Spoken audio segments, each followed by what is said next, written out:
Hello दोस्तों, स्वागत है आपका अपना ही यूट्यूब चैनल इम्पैक्ट सेंटर में। दोस्त, आज के इस वीडियो में क्लास 10 का चैप्टर नंबर 2 है ना, केमिस्ट्री के लिए वीवीआई ऑब्जेक्टिव का पार्ट 1 लेकर के आया हूँ। इस वीडियो में दोस्त हम बहुत सारी चीज़ें को सीखेंगे। जैसा कि आपको दिखाई दे रहा होगा कि हम इस वीडियो में बहुत इंपॉर्टेंट ऑब्जेक्टिव सीखने वाले हैं। और ये ऑब्जेक्टिव सारे किसी न तो किसी साल पूछा हुआ ज़रूर है, क्योंकि आप इधर देख सकते हैं। देखिए, दिखाई दे रहा है ना, तो कहने का सीधा सा मतलब है ये ऑब्जेक्टिव कभी ना तो कभी पूछा हुआ है। तो आप अगर बढ़िया से देखेंगे तो ये बहुत ज़्यादा काम आएगा। एग्ज़ाम से पहले एक बार इसको ज़रूर देख लीजिए। तो चलिए हम लोग बिना लेट किए स्टार्ट करते हैं। पहला में क्या बोला है? ओके दोस्त, पहला में इन्होंने बोला है विरंजक चूर्ण का रासायनिक सूत्र है। आप देखे होंगे ना विरंजक चूर्ण, और अगर नहीं देखे हैं तो मैंने क्लास में इसको पढ़ाया भी है। भले ही नहीं देखे हो, बट मैंने इसका फार्मूला सिखाया है, इसके बारे में बताया है, डिटेल अध्ययन कराया है आपको। तो विरंजक चूर्ण का रासायनिक सूत्र क्या? क्वेश्चन ने पूछा विरंजक चूर्ण का रासायनिक सूत्र क्या होता है। ऑप्शन नंबर ए में दिया CaCl2। नहीं हो सकता। अच्छा, बी में क्या दिया? CaO। नहीं, तो सी नहीं हो सकता। सी में क्या दिया? सी में दिया CaOCl2। सोचना पड़ेगा, नहीं सभी सोचते हैं। डी में दिया CaOCl। नहीं, ये तो नहीं हो सकता। हाँ, याद आ गया, बहुत अच्छा। यानी यहाँ से याद रखिएगा, विरंजक चूर्ण का रासायनिक सूत्र CaOCl2 होता है। CaOCl2 होता है, याद रहेगा। चलिए क्वेश्चन नंबर 2 की ओर बढ़ते हैं। 2 में इन्होंने क्या बोला है? फिटकरी। आप देखे होंगे ना फिटकरी। अब फिटकरी बहुत बार देखे होंगे। फिटकरी को एक और नाम से जाना जाता है जिसको बोलते हैं पोटासेलम। क्या बोलते हैं? पोटासेलम। तो इन्होंने यही पूछा है फिटकरी यानी कि पोटासेलम का रासायनिक सूत्र क्या होगा? निम्न में से कौन होगा फिटकरी का रासायनिक सूत्र? तो बताना है। ऑप्शन नंबर ए में दिया K2SO4 × Al2SO4 whole thrice × 24H2O। Okay. Second option में दिया Al2 × SO4 का whole thrice × 5H2। Option number C में दिया A एंड B, और ऑप्शन नंबर डी में दिया इनमें से कोई नहीं, नॉन ऑफ दीज। अच्छा, बी तो होगा नहीं, क्योंकि आज याद रखने का ट्रिक भी मैं बताने वाला हूँ। बी तो नहीं होगा। जब बी नहीं होगा तो क्या सी होगा? नहीं होगा, संभव ही नहीं है। अच्छा, 2 बच गया, ए और डी। तो याद रखिएगा दोस्त, जब कभी भी आपको फार्मूला ना याद हो पोटासियम का, तो एक चीज़ केवल याद रखना है कि इसमें 24H2O होता है।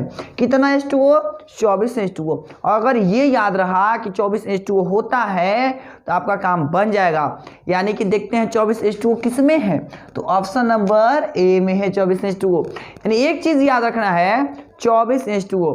अगर ये याद है तो आप आराम से इस फार्मूला को याद कर सकते हैं, क्योंकि मैं बार बार कहता हूँ किसी चीज़ को रटिए मत, उसको समझने की कोशिश कीजिए। कोई उपाय लगाए कि कैसे याद करूँ इसको। ओके, क्वेश्चन नंबर 3 की ओर बढ़ते हैं। 3 में इन्होंने क्या बोला, समझते हैं। 3 में इन्होंने बोला है बेकिंग पाउडर का अणुसूत्र क्या है। यानी बताना है कि बेकिंग पाउडर, इसका जो अणुसूत्र है वो क्या है। यानी बेकिंग पाउडर का अणुसूत्र क्या होता है, ये चीज़ें हमें बतानी है। बेकिंग पाउडर, अरे खाने वाला सोडा, खाना उना खाते हैं ना, उसी वाला सोडा का नाम है बेकिंग पाउडर। तो उस बेकिंग पाउडर का कुछ सूत्र होता है, उस सूत्र को ही हमें बताना है। ऑप्शन नंबर ए में कुछ दिया है, बी में कुछ देगा, सी में भी कुछ दिया है, डी में भी कुछ देगा। बट हम लोग का सही बताना है कि कौन होगा, ए होगा कि बी होगा कि सी होगा कि डी होगा। ए में बोला Na2CO3, बी में बोला CaCO3, सी में बोला NaSCO3, डी में बोला NaNO3। तो आपको पता है ये होना भी चाहिए कि बेकिंग पाउडर को सोडियम बाइकार्बोनेट के नाम से भी जाना जाता है। तो ये तो सोडियम कार्बोनेट है, ये तो नहीं हो सकता। अच्छा, इस सोडियम के मामला में कैल्शियम कैसे आ गया? ये तो एकदम गलती है। अच्छा, ये NaNO3 है, ये है क्या? नहीं, ये तो नहीं है। तो बचा कौन? NaHCO3, क्योंकि मैंने ट्रिक बताया था कि अगर HCO3 लगा है इसका मतलब होता है बाइकार्बोनेट।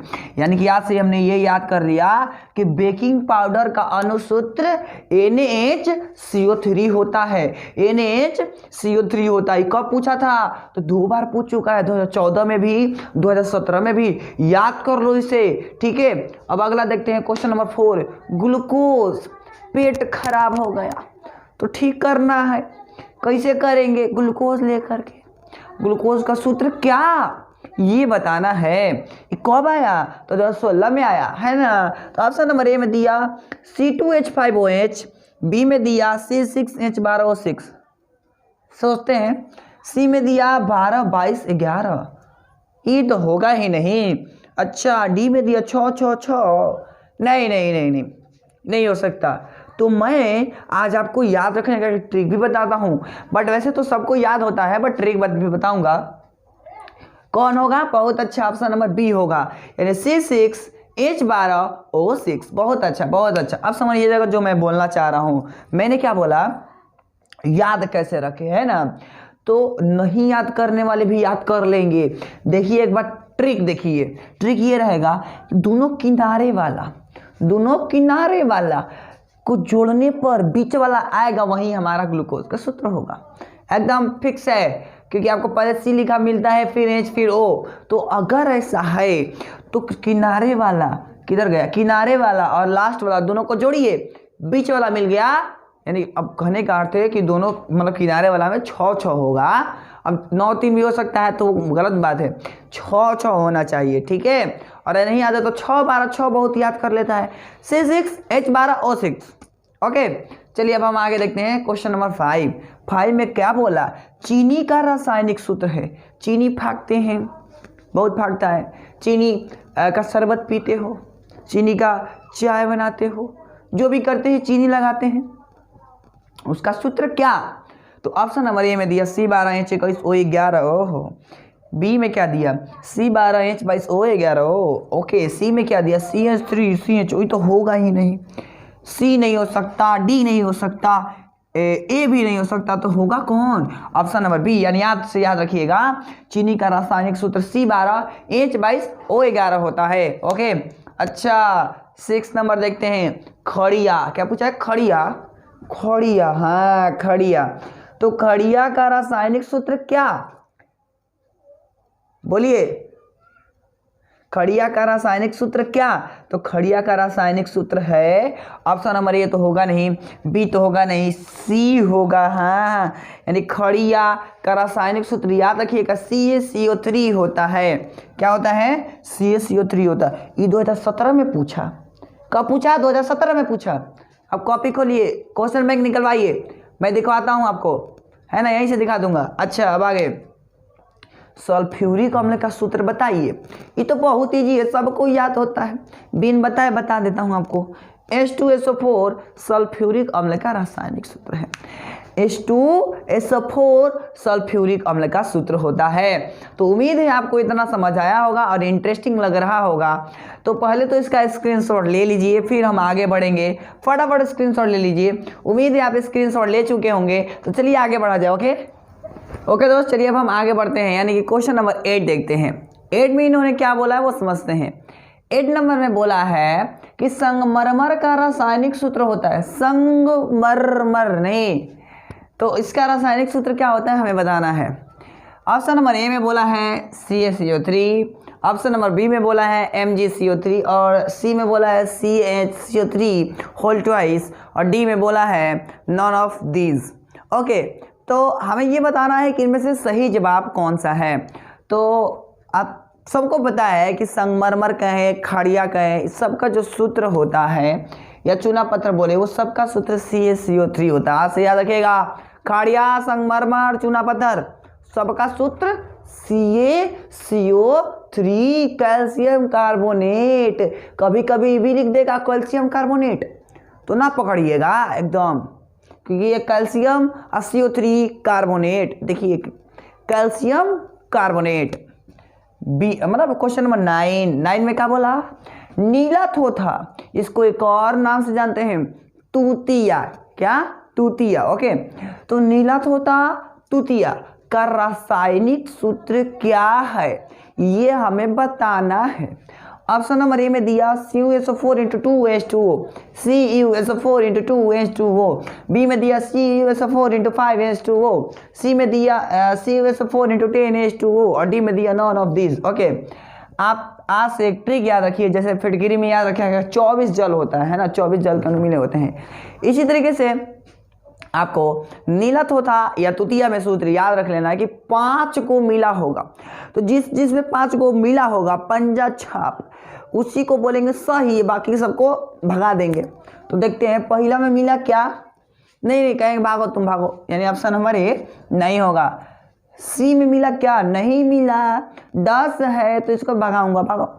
डी में, अच्छा पहले तो बी चेक कर लेते हैं, हाँ इसमें 5 है तो इसका मतलब ये नहीं होगा, तो बचा कौन, ऑप्शन नंबर बी। यानी यहाँ से याद रखिएगा नीलत्वता यानी तृतीया का रासायनिक सूत्र CuSO4 × 5H2O होता है, CuSO4 × 5H2O याद रहेगा। चलिए आगे बढ़ते हैं, क्वेश्चन नंबर 10 में क्या बोला देखते हैं। बोला ये कि सोडियम कार्बोनेट, कौन कार्बोनेट, सोडियम कार्बोनेट का अणुसूत्र है, यानी बताना है रासायनिक सूत्र क्या है। ऑप्शन नंबर ए में दिया Na2CO3, बी में दिया NaCl, सी में दिया Na2CO3।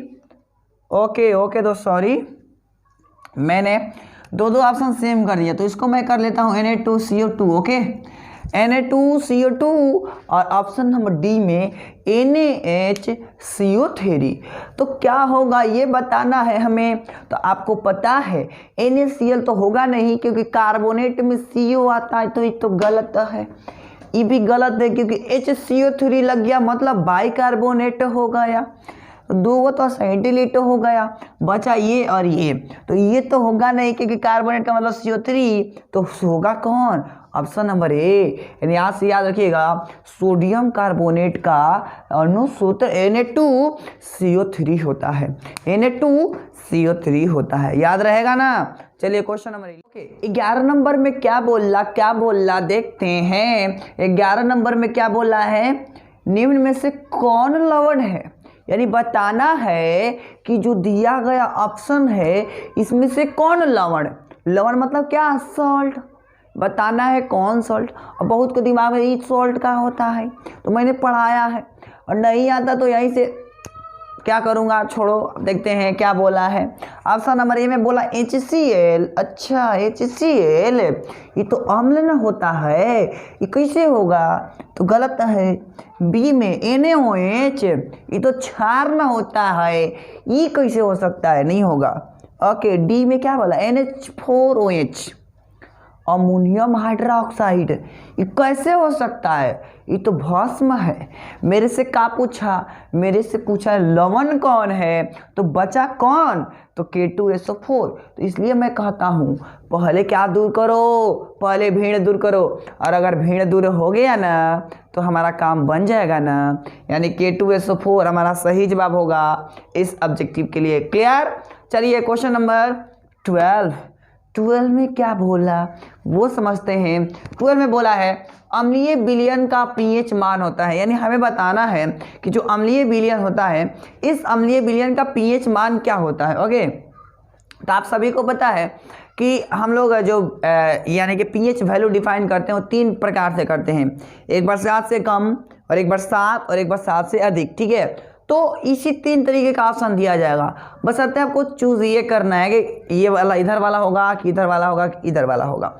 बाकी आपको ये मतलब क्वेश्चन बहुत इजी होता है। तो क्वेश्चन में ये बोला है अम्लीय विलयन, तो आपको पता है अम्लीय विलयन इस तरफ यानी कि 7 से कम होता है, डिग्रीज होता है, यानी कि सही जवाब हमारा ऑप्शन नंबर बी हो जाएगा। ओके, अब इसके बाद इन्होंने पूछा है उदासीन जल का pH मान होता है, जैसे अभी बोला ना, ये जाएगा अम्लीय मिड पॉइंट होता है हमारा उदासीन, और उदासीन जलीय विलयन का जो पीएच वैल्यू होता है वो 7 होता है, एकदम 7 पर उदासीन होता है। मैंने आपको ये बताया है। इसका मतलब ये हो गया कि उदासीन विलयन का जो पीएच मान, उदासीन जल का जो पीएच मान होगा वो 7 होगा, यानी ऑप्शन नंबर ए होगा। ये 2013 में पूछा है। अगला क्वेश्चन, क्वेश्चन नंबर 14 में बोला है क्षारीय विलयन का पीएच मान क्या होता है। ये हमारा अम्लीय हो गया तो 7 से कम, फिर ये हमारा उदासीन हो गया तो 7, तो बचा क्या 7 से अधिक, तो जो अधिक होगा उसको ऑप्शन सही मार देते हैं। ये ऑप्शन नंबर ए तो होगा नहीं, ऑप्शन नंबर बी भी नहीं होगा, तो बचा कौन, ऑप्शन नंबर सी, यानी क्षारीय विलयन का जो पीएच मान होता है वो 7 से अधिक होता है। तो उम्मीद है आपको इतना समझ आया होगा। तो अब देखिए बहुत लोग सोचते होंगे कि आज खत्म हो गया, नहीं, मैं अभी और ऑब्जेक्टिव लिखूंगा आज। ओके, अब मैं हट रहा हूँ, स्क्रीनशॉट ले लीजिए पहले और फिर हम आगे के ऑब्जेक्टिव्स और देखते हैं। ओके, तो उम्मीद है आप स्क्रीनशॉट ले चुके होंगे। चलिए आगे बढ़ते हैं। ओके दोस्त, चलिए अब हम आगे बढ़ते हैं। आज हम लोग का हाईएस्ट ऑब्जेक्टिव गया है नहीं 20, और अगर हाईएस्ट गया तो आप भी इस वीडियो पर मैं चाहूँगा कि कम से कम 200 से 250 व्यू आ जाए, और आप लोग इसको पूरा शेयर करिएगा। कितने लोग शेयर करेंगे, कितना चाहते हैं कि वीडियो बढ़े, वो कमेंट जरूर करेंगे कि मैं इस वीडियो को इतना शेयर करूंगा, और वो पक्का करेंगे शेयर। ऐसे फालतू का कमेंट कोई नहीं करेगा, जो रियलिटी होगा उसी को करिएगा। मैं 10 करूंगा, 5 करूंगा, 2 करूंगा, अरे ठान लो ना मैं 5 ही करूंगा एक दिन में, वही ज़्यादा है। अगर एक 5 करता है, 30 जुड़ता है तो 150 हो जाएगा ना। तो कहने का सीधा सा मतलब 1 5 करो तो मैं भी कल से और ऑब्जेक्टिव अपलोड करना शुरू कर दूंगा। आप लोग शेयर करते ही नहीं तो मैं क्यों 10 मतलब 5 घंटा खड़ा होकर के आपके लिए वीडियो बनाऊँ। आप लोग शेयर करिएगा तब ना मैं बनाऊंगा। बात समझ आ रही है ना, मैं फाइनली बात बोल रहा हूँ दोस्त, आप शेयर करिए। और जितने लोग नए आ रहे हैं वो चैनल को कर लीजिए सब्सक्राइब, ठीक है, क्योंकि हम हर रोज़ इंपॉर्टेंट ऑब्जेक्टिव अपलोड करते हैं ताकि आप लोग मतलब आप लोग का जो मार्क्स है वो एग्ज़ाम में बढ़िया से बढ़िया आ सके। चलिए 15 नंबर देखते हैं। 15 नंबर में क्या बोला है, कोई विलयन नीले लिटमस पत्र को लाल कर देता है, इसका पीएच मान क्या हो सकता है, बताना है। एक नीला लिटमस पत्र डाला किसी कहीं पर और क्या कर दिया, लाल कर दिया, मतलब लाल हो गया, तो हमें ये बताना है कि उसका पीएच मान क्या होगा, पीएच मान क्या होगा। 5 7 8 10, तो एक ट्रिक भी बताऊंगा आज मैं। कभी भी अगर 7 से ज़्यादा ऑप्शन दिए होंगे तो पक्का एक 7 से कम दिया होगा, वो बता रहे हैं, और वही आंसर हो जाएगा, बिना याद के याद हो जाएगा। दूसरा ट्रिक, अगर केवल 7 से कम दिया गया है तो एक जरूर 7 से ज़्यादा दिया होगा, वही हमारा आंसर होगा। तो देखिएगा 10 7 से ज़्यादा है, 8 भी ज़्यादा है, और 7 तो होगा ही नहीं क्योंकि उदासीन की बात नहीं की जा रही। तो एक ऐसा वैल्यू आ गया ना जो 10 से कम है, तो हमारा ऑप्शन नंबर ए हो जाएगा। बिना याद का याद करो ट्रिक से।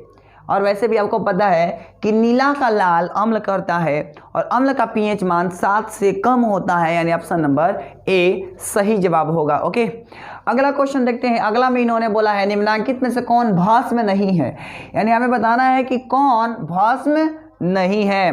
तो पहला तो भस्म दिखाई दे रहा है कि भस्म है। अच्छा, दूसरा भी है, क्यों होए, क्योंकि धातु के ऑक्साइड भस्मीय प्रकृति के होते हैं इसलिए है। ये भी भस्म है, ये भस्म नहीं है क्योंकि ये हमारा लवण है, NaCl सोडियम क्लोराइड, ये हमारा लवण है न कि भस्म, यानी कि यही हमारा सही जवाब होगा। इसलिए आप केयर तरीके से मतलब बहुत केयरफुली तरीके से देखिएगा। अगला देखते हैं निम्नलिखित में से कौन लवण है। आपकी बार पूछा है कि कौन लवण है। ऑप्शन नंबर ए HCl, ये तो हमारा अम्ल है, ये तो होगा नहीं। बी में, अच्छा बी पर सोचेंगे। सी में देखते हैं NaOH, ये हमारा भस्म है, इसको मैं नहीं कह सकता। अच्छा KOH, ये भी इसको मैं नहीं बोल सकता। तो बचा क्या, NaCl, यानी NaCl जो है एक लवण है। डन। अगला देखते हैं। अगला 18 नंबर में क्या बोला है, निम्नलिखित में से कौन अम्ल नहीं है। देखिए क्वेश्चन बढ़िया से पढ़ना सीखिएगा, जल्दबाजी करके नहीं आना है उधर। नहीं है पूछा है इन्होंने, देखते हैं। ए में बोला है HCl, तो ये तो हमारा अम्ल है, तो ये तो सही, ये तो गलत होगा, मतलब ये हमारा सही जवाब नहीं होगा। ये भी हमारा अम्ल ही है, HNO3 नाइट्रिक अम्ल, H2SO4 सल्फ्यूरिक अम्ल, तो तीनों के तीनों अम्ल है, यानी ऑप्शन सही नहीं हो सकता। ऑप्शन नंबर डी सही होगा। पोटेशियम हाइड्रोक्साइड ये हमारा अम्ल नहीं है बल्कि भस्म है। अच्छा, अगला देखते हैं कौन अम्ल है, आपकी बार पूछा है, तो ये तो अम्ल नहीं होगा। क्यों नहीं होगा, क्योंकि धातु के ऑक्साइड आपको पता है क्षारीय प्रकृति के यानी कि भस्मीय प्रकृति के होते हैं, तो ये नहीं हो सकता है। और ये देखते हैं Na2O, ये भी नहीं होगा। अच्छा ये भी नहीं होगा तो बचा क्या, ऑप्शन नंबर बी, यानी कि जो अम्ल की बात किया जाए तो H2SO4 एक सल्फ्यूरिक अम्ल है, ये सबको बात पता है। लास्ट क्वेश्चन, शुद्ध जल का पीएच मान है, हमें बताना है कि शुद्ध जल का पीएच मान कितना होता है, 0, 1, 7, 14। आपको मैं बता दूं दोस्त एक बात कि जो शुद्ध जल होता है वह एक उदासीन होता है और उदासीन जल का पीएच मान आपको पता है 7, इसलिए शुद्ध जल का भी पीएच मान 7 ही होगा। तो आपको ये बात याद रखना होगा कि शुद्ध जल का पीएच मान 7 होता है और ये बहुत इंपॉर्टेंट है। तो पहले तो इसका स्क्रीनशॉट ले लीजिए फटाफट, उम्मीद है आप स्क्रीनशॉट ले चुके होंगे। तो चलिए दोस्त हम आज के लिए इतना ही रखेंगे। तो अगर आपको ये वीडियो अच्छा लगा है तो इसको लाइक कीजिए, कमेंट कीजिए और दोस्तों को शेयर कर दीजिए। और अगर चैनल पर नए आए हैं तो चैनल को कर लीजिए सब्सक्राइब। मिलते हैं नए वीडियो में, तब तक के लिए जय Hind and thanks for watching.